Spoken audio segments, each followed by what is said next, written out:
Hey everybody, JANGY here for another video, and today we're going to be talking about armor class, or more specifically, how to make this feel less like plot armor and more like plate armor. Let's go ahead and get right into it. Now I get it, that armor class means it makes it harder to hit, but being hard to hit isn't the same thing as being hit and not taking damage.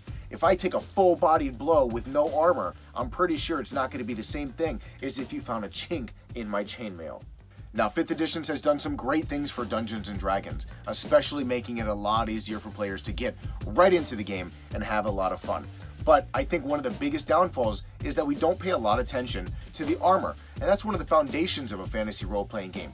You got damage, weapons, armor, and spellcraft. So here's what we're going to do. We're going to talk about 3 ways that you can make armor more dynamic in Dungeons & Dragons. I don't want to feel like I'm just flapping in the wind wearing the Emperor's newest threads, if you know what I'm saying.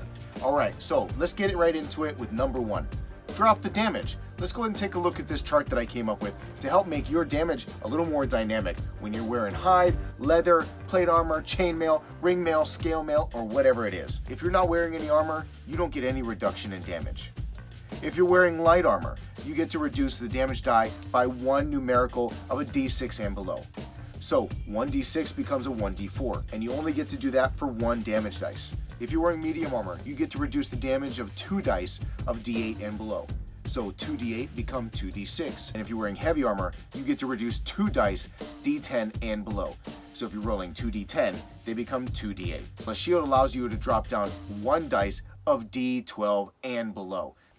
Now, the second way to make your armor feel more dynamic is straight out of the Dungeon Master's Guide on page 272. It's the lingering injuries table.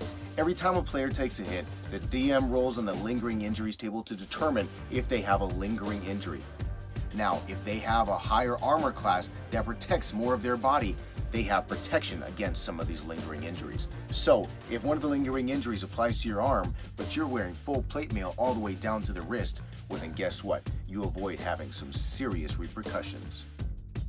The last way to make armor feel more dynamic at your table is to add resistances depending on the armor level. Let's go ahead and take a look at this chart. So if you're at light armor, you have resistance to slashing damage.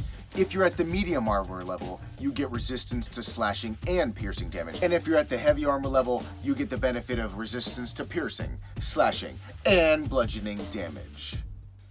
I hope that these will make your armor feel more dynamic for your next adventure. Make sure you like and follow JANGY, your favorite Dungeon Master.